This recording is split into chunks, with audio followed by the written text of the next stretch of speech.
નવરાત્રામાં રણુજાના મેળા ચાલુ થઈ એટલે જય બાબારી જય લખધણી ઓથી ગાડીઓ ઉપર બાપુ મારા કરતા વધારે ચોલ્લા કરી આબુ રોડ સુધી હાજર પેલ બાજુ મફત મળે છે 30 રૂપિયામાં કોટરીઓ મારતા જઈને જય બાબારી બોલતા જઈ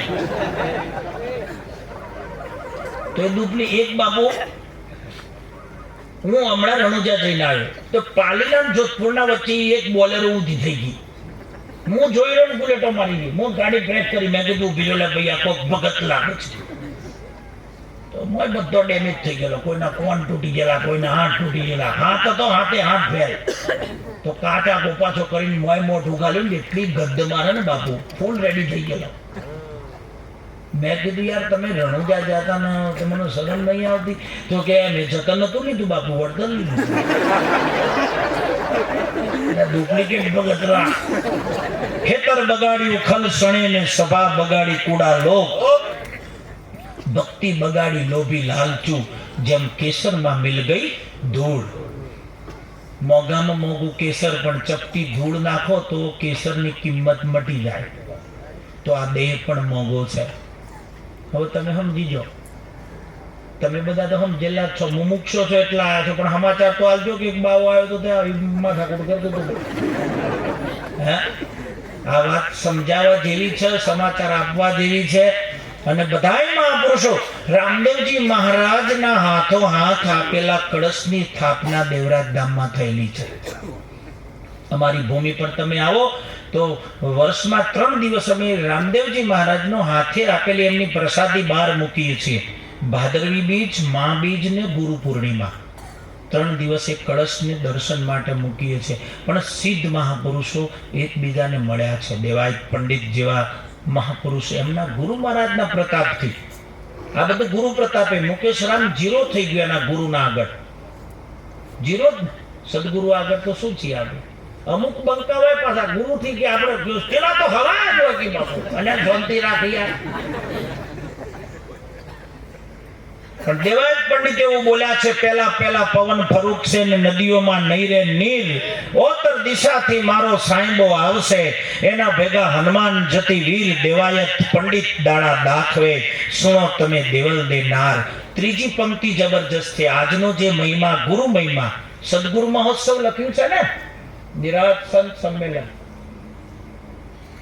અને આ વાત જ જુઓ નિરોત ઠરવાની વાત છે સદગુરુ મહારાજ મળે ને ભેટો થઈ જાય પછી નિરોધ થઈ જાય ઓખમાં ખાલી કોકરી પડી હોય ને તો વાળે ઘડી હાથ કયો જાય અને ક્રિયા પછી બસ પ્રેક્ટિકલ આવો અનુભવ છે સદગુરુ મહારાજ છે ને એ મન બુદ્ધિ ચિત્ત અને અહંકાર 4 અંતસ્કરણને શુદ્ધ કરીને હાથમાં લગામ આપી દે પછી નિરોધ અને મૂળ તત્વની ઓળખાણ કરાવી દે એનું નામ છે નિરાત અનામ એવો સંપ્રદાય છે તો નામ રૂપ ગુણથી નારો 52 અક્ષરથી 12 તત્વ રમી રહ્યો છે નિપારક નિજાનંદ નિત્ય આનંદ તો ગંગા સતી માએ કીધું હરખ ને શોખની જેને નાવે હેડકી પાનબાઈ તેને કહીએ હરિના દાસ સંતો એકબીજાનું મિલન જુઓ શબ્દોનું ગંગા સતી માં સમઢિયાળામાં થઈ ગયા 52 ભજનો લખ્યા એમાંનું એક આ ભજન હરખ અને શોખની જેને નાવે હેડકી બહુ ઉથલાપાન નહીં થાય બધું સ્થિર થઈ જાય તો દેવાય પંડિત એવું બોલ્યા 5મી પંક્તિમાં આપણા ગુરુ અગમ ભાખ્યા હકીકતમાં એના ગુરુ ત્યાં છે નહીં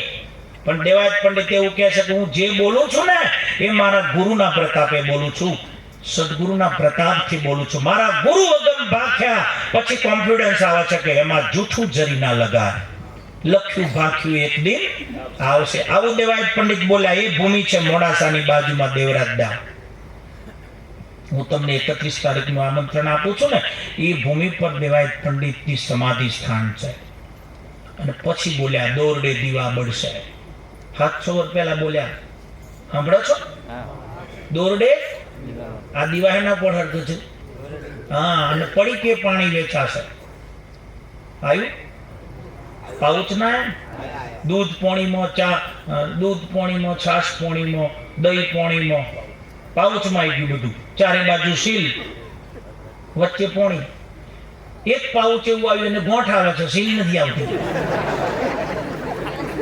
નહીં આઈડેન્ટિટીમાં નહીં હોય છે ભાઈ, એમાં ગોઠ આવે, સીલ નથી આવતું, ગોઠ ખોલતા નથી, કંપનીમાંથી જ આવે, નડવાનું જ નહીં. બે ખૂણામાંથી ખૂણો પાસ કરવાનો હોય નહીં હોય 100%. ગુરુ મહારાજની કૃપા છે એટલી. એક વખત ઉપર જોઈને પછી એક ખૂણો દાંત વચ્ચે રાખીને દબાવું, ઉપર જોવું છે, એમ કીધું કે હું અહીંથી હટ્યો જ છું હવે થોડા ટાઈમમાં. એ ગોઠ વાળી પોટલી પીવા વાળા પોથરી વડે લોટો હવડાવો ને તો લાઇનર ફિસ્ટન જતા રહ્યા. એટલે હું થયું છે કે જતા રહ્યા લાઇનર. અને પાછા આમાં સમજેલા એમ કી આ તો રેપડીમાંના વાયરામાં પડી ગયો છે. રેપડીમાં નવરી નથી, ખાટું સાઈડ પીન ખલાસ થઈ ગયો. તું માલના હું જોયું જ નથી કેવો માલ છે. દેવાજ પંડિત આવા શબ્દો બોલ્યા હતા, પડી કે પાણી વેચાશે, દોરડે દીવા બળશે, ધરતી ઉપર લોઢું દોડશે. જતી સતીને સાબરમતી, ત્યાં થશે સુરાનો સંગ્રામ, કાયમ કાલિંગાને મારશે, નકળંક ધરશે એનું નામ.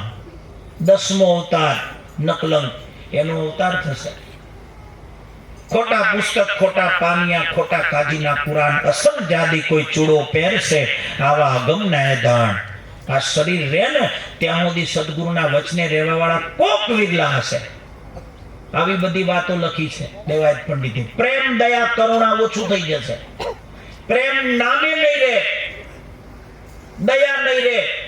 આ કોરોનામાં જોવા મળ્યું. એ દેવાજ પંડિતનું લખેલું હતું, પોરો આવશે પાપનો ને ધરતી માગશે ભોગ, કેટલા ખડકે સહારશે ને કેટલા મરી જશે રોગ. બટ પહેરવાની આઈટમ 2 વર્ષ સુધી આપણે પહેરી, બટ ત્યાં પહેરતા હતા. અમુક લોકો તો ડરી ગયા ને ઓમ ખાતા ભિખારામ બાપુ કોળીઓ મેલે ને પાછો માસ્ક ફિટ કરી દીધું. નહીં પાછો કોળિયા ભેગો પેલો કોરોના ના આવી જાય. પ્રેમ તો નોમે ના રહ્યો. સ્ટુડિયોમાં જઈને લગન પહેલા ફોટા પડાયા હતા, ખભા ઉપર હાથ મેલીને આપણે જન્મ ભેગો રહ્યો. પોઝિટિવ આવ્યા પછી ખબર પડી ત્રીજા ખંડમાં ખાટલો ને પેલા ખંડમાંથી ખીચડી જતી હતી. ખાવી તો ખા ને અહીંયા પડ્યો રે ભાઈ. પેલા યાદે કરાયું કે આપણે પેલા ફોટા પડાય કે ફાડીને ફેંકી દીધા. અત્યારે પોઝિટિવ છે, આવતો એ નહીં. આ 2 વર્ષ સુધી પાવર બતાવ્યો બોલો કોરોનાએ. અરે અરે, એ દેવાજ પંડિતના શબ્દો હતા. આ ભૂમિ પર સંતો કેવા થયા છે સાહેબ, તમે જુઓ તો ખરા. પ્રભાવ મહાપુરુષોનો છે. બધી વસ્તુ બધી પ્રોડક્ટ જોરદાર છે બાપુ, પણ મેસી ટ્રેક્ટર વાળો જિંદગીમાં નાખે કે સવરાજ હારું આવે છે ને તો પ્રોડક્ટ બધી રેડી જ છે યાર. ને રથ સંપ્રદાયમાં મને મજા આવે છે. મને કબીર સાહેબની વાતમાં ખૂબ મજા આવે છે. સાહેબને જે વાતો લખી છે રામદેવજી મહારાજની વાતમાં મને મજા આવે છે. ભક્તિ કરો તો હરજી અગમ ભેદ જાણો, કહું વચનમાં માલો, ધર્મ જૂનો હરજી નિજાર પંથ આદિ. આદિ વચનમાં માલો. આદિ વચન કહ્યું તો સનાતન ધર્મનું વચન છે. નોતા મેરુ નોતી મેદની, નોતા ધરણી ને આકાશ, ચંદ્ર સૂરજ તેદી દોનો નોતા. એથી આગળ વડા ધર્મની વાત. આપણો ધર્મ બહુ મોટો છે, સનાતન ધર્મ. વર્ષોથી પેઢીઓથી ચાલ્યો છે. સેંકડો જીવનો ઉદ્ધાર થયો છે એમાં. એવા મહાપુરુષોની વાતો છે આમાં. એવા સંતો આમાં સમાયા છે. એમાં દેવાજ પંડિત બાપા બોલ્યા, ગુરુના વચને બોલ્યા કે આવું બધું થશે. પ્રેમ, દયા, કરુણા ઓછી થઈ જશે. બધું ઘટતું જશે. તો ઘટવા માંડ્યું. કોઈ રોમ કરવા તૈયાર નથી. પેલા આવો કે આવો લઈને રસ્તા ઉપર જતો રહેતો હતો. અત્યારે રહોડામાંથી બાય કરે છે, જાઓ જય ગુરુ મહારાજ, આવો તો આવજો, નકર ટાઈમ મળે તો નકર હરી છે. મમ્મનો મેળ નહીં પડતો. 12 વાગે મહેમાન આવ્યા તો એ પૂછે જમીન આયા, એટલે ખવડાવી દે નહીં. આવું જમીન આયા એમ પૂછું છું. અમને તોણી લઈ જાય ને મુકેશ મેં ખવડાવી. બોલો પહેલા જમી લો. હું ખવડાવ્યું ખબર છે? મારું મેનુ તમે સાંભળો તો ખુશ થઈ જાઓ. ચણોની ભાજી બાપુ, અને વાલણનું શાક, અને બકાઈના રોટલા. તમે કાયમ રોટલા તો કાયમ રોટલા. એવું સરસ મેનુ, દેશી મેનુ કરીને બધાને ખવડાવ્યું, જમાડ્યા. એટલે જમવામાં ભાવ રાખજો. તો થાળીઓ ના પસારતા. બાર મેં મન બેઠા હોય ને ઘર મારે હોડામાં મૂકવું નો બહુ ટેલેન્ટ હોય ને માંથી થાળીઓ બુહા બુહો કરે પેલા ખબર પડે મમ નું મેળ નહીં આવે ઉભળો માંથી. હા, બધાને પ્રસાદી ભોજન અને ભજન બે વસ્તુનો સમન્વય કરાવે. જબરજસ્ત તાળીઓથી વધાવો પરિવારને.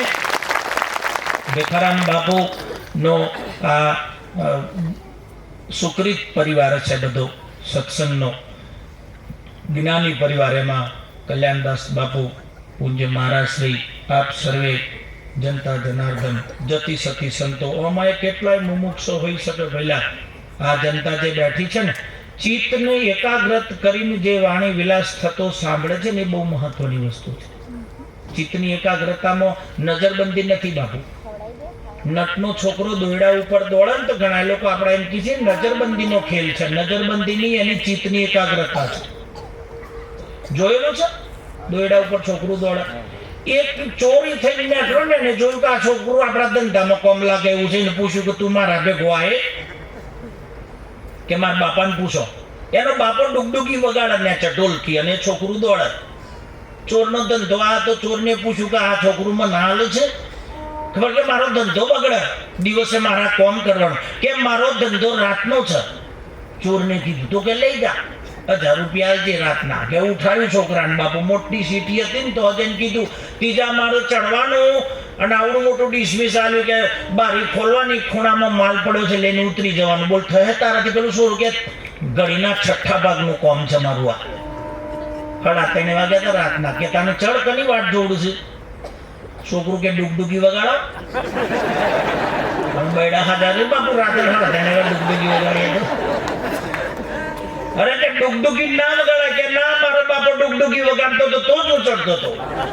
સદગુરુ મહારાજની કૃપા થઈ છે ને તો જ તમારા જીવનમાં ક્યાંક ઉજાશે, યાદ રાખજો. આ સદગુરુ મહારાજના શબ્દની ડુગડુગી વાગે છે. અરે જરણ જણ ઝાલરી વાગે.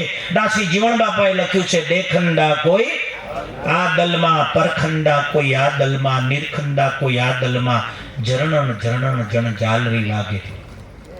ઘણા બધા સંતોને સાંભળવાના છે. મને ટાઈમની મર્યાદા પણ છે. આપણું એન્જિન બાપુ ઉપડ્યા પછી જલ્દી બેઠું નહીં પાછું. પણ સંતોને સાંભળવા, કારણ કે આવડો મોટો મેરાવડો, આવડો વિશાળ ખર્ચ કરીને આ બધા સંતોને તેડાવ્યા છે. એકવાર સંતોને જબરજસ્ત તાળીઓથી બહુમાન કરી. આપણે આપણા આંગણે સંતો પધાર્યા, મહેમાનો પધાર્યા, હરિભક્તો, માતાઓ, બહેનો. ક્યાંય કશું તમારા જીવનમાં મારા શબ્દોથી તમને ક્યાંક અસર થઈ હોય તો સાચી વાત હોય તો સ્વીકારી લેજો, અને ખોટી હોય ને તો ગોઠવાઈને હોય ખોલ નાખજો, ઘેર ના લઈ જતો. હા, અને કે પાછળ તો મને એવું ભરવા કે બાવો કહેતો હતો. એકાદ ભજન બધાની ઈચ્છા છે તો હું કહીશ, બરાબર. અને પછી આપણે ભીખારામ બાપુ જેમ લાઈન દોરી ચલાવે, અને જો ટાઈમનો